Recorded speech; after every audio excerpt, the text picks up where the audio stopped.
Vous êtes dans les matins avec Bruno et je suis avec Bianca Bédard ce matin du Conseil régional de l'environnement de l'Abitibi-Témiscamingue pour le début d'une série de chroniques environnementales. Bon matin, Bianca. Bon matin, Bruno. Alors, Bianca Bédard, tu es directrice générale du Conseil? Oui, absolument. Directrice générale du Conseil régional de l'environnement, dans l'équipe de direction depuis 7 ans, mais dans l'organisme depuis 10 ans maintenant.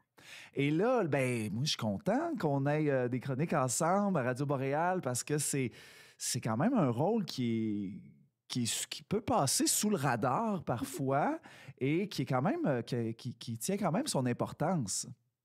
Oui, puis je me disais, bien, quelle bonne façon de lancer cette série de chroniques-là que de rappeler qui nous sommes, d'où on vient et quel est notre rôle. Donc, il faut savoir que le CRAT a célébré ses 30 ans cet automne. Donc, c'est le 23 septembre 1995, très précisément, que le Conseil régional de l'environnement de l'Abitibi-Témiscamingue a été formé. Il faut savoir qu'on fait partie d'un réseau de conseils régionaux de l'environnement au Québec. Nous sommes 17.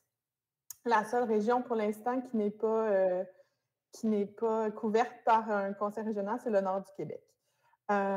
Sinon, nous avons un mandat, on reçoit une subvention à la mission du ministère de l'Environnement et le mandat qui nous est confié repose sur 3 volets. Donc, concerter, conseiller, influencer les intervenants régionaux en matière d'environnement et de développement durable.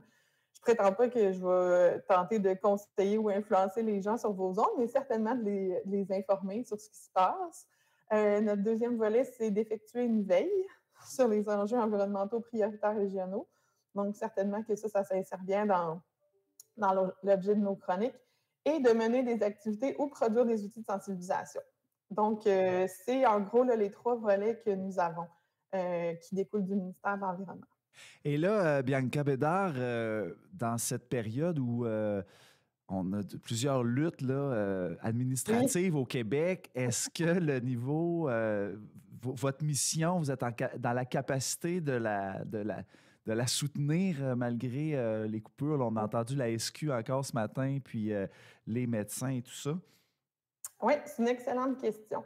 Nous, on a une petite subvention à la mission là, qui représente à peine 20 de notre budget. Le budget autre, on va le chercher par du développement de projets, puis par des subventions autres qu'on va chercher. Donc, pour l'instant, on n'est pas menacé, mais tout peut changer rapidement, là, on le sait très bien. Toutefois, je tiens à dire que le ministère de l'Environnement il subit beaucoup de coupures, puis l'environnement, c'est souvent, on oublie que c'est une priorité qui est très transversale, parce que quand on prend soin de l'environnement, on prend aussi soin de la santé puis de notre économie. Fait que c'est sûr qu'il faudrait voir l'environnement plutôt qu'un frein peut-être au développement économique, là, plutôt qu'un allié, très certainement, dans notre prospérité. Et qui fait appel au Conseil régional de l'environnement ou avec qui vous collaborez? Oui, c'est une très bonne question.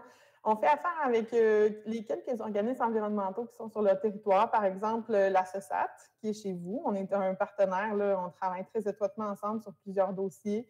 Sinon, on travaille aussi avec les organismes de bassin versant, donc il y en a 2. De votre côté, dans le secteur d'Amos, c'est Abitibi-Jamésie. Sinon, dans le bassin sud, c'est l'OBV du Témiscamingue. Sinon, on travaille aussi beaucoup avec les organisations municipales, les MRC, notamment pour les accompagner. Les MRC, ils ont beaucoup de pain sur la planche là, dans les prochaines années. Ils ont des plans climat à rédiger. Ils ont des plans d'action à faire sur les milieux humides et hydriques. Ils ont des schémas d'aménagement à réviser. Là, présentement, on travaille aussi sur la concertation sur les aires protégées qui fera certainement l'objet d'une chronique spécifique. Donc, beaucoup de dossiers différents qu'on travaille ensemble. Les CRE, on siège aussi sur les tables de gestion intégrée de la ressource et du territoire, donc en lien avec les activités forestières. Donc, on siège sur toutes ces tables-là régionales. Puis sinon, ben, c'est ça, on fait des projets aussi spécifiques là, en lien avec des besoins ou des collaborations que les MRC souhaitent bien faire. Puis aux yeux des citoyens, là, puis peut-être pour nous familiariser un peu avec votre travail, ça serait quoi les enjeux principaux que vous allez rencontrer, par exemple, dans la prochaine année, puis peut-être qu'on va avoir à entendre ou à voir un peu plus, par exemple, dans les médias? Oui, certainement. Ben, l'enjeu principal qui nous occupe, là, je dirais présentement, c'est la concertation sur les aires protégées. Donc, il faut savoir que présentement, il y a 46 projets d'aires protégées qui sont en consultation en Abitibi-Témiscamingue. C'est plus de 400 à l'échelle du Québec, mais nous, on en a 46.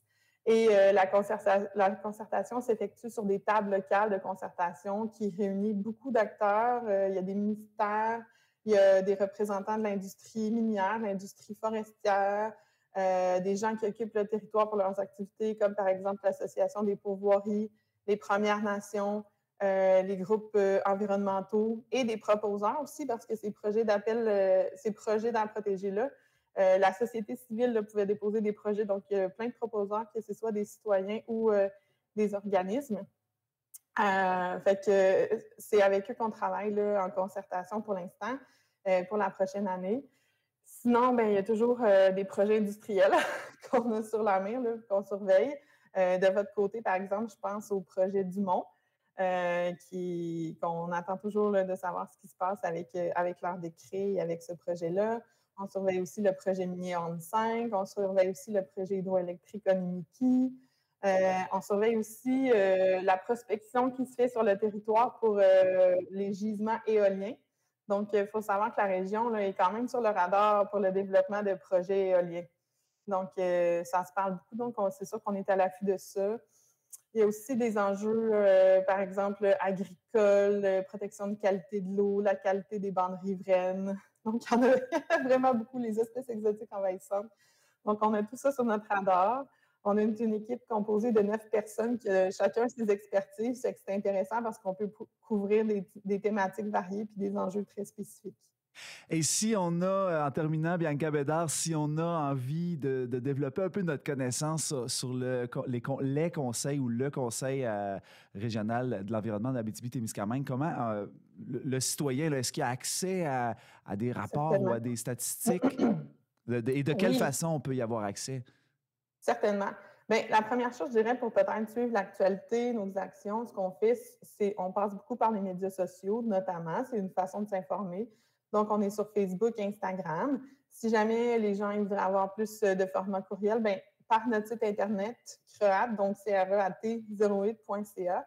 Il y a une foule d'informations. On a une infolette. Les gens peuvent s'abonner à l'infolette qu'on envoie mensuellement.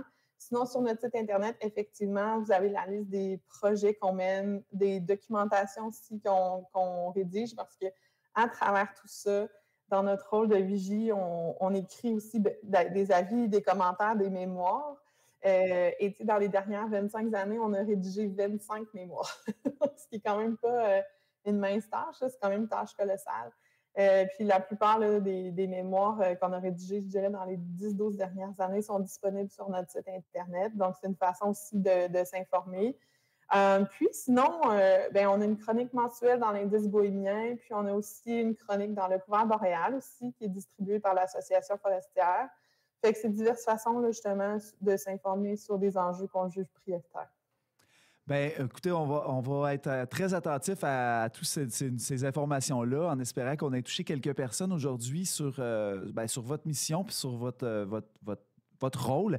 Maintenant, on va avoir. Je suis très heureux de collaborer avec vous pour une série de chroniques comme ça. Bianca Bédard, du Conseil régional de l'environnement en Abitibi-Témiscamingue, merci beaucoup d'avoir été là ce matin. Merci à vous. À une prochaine fois.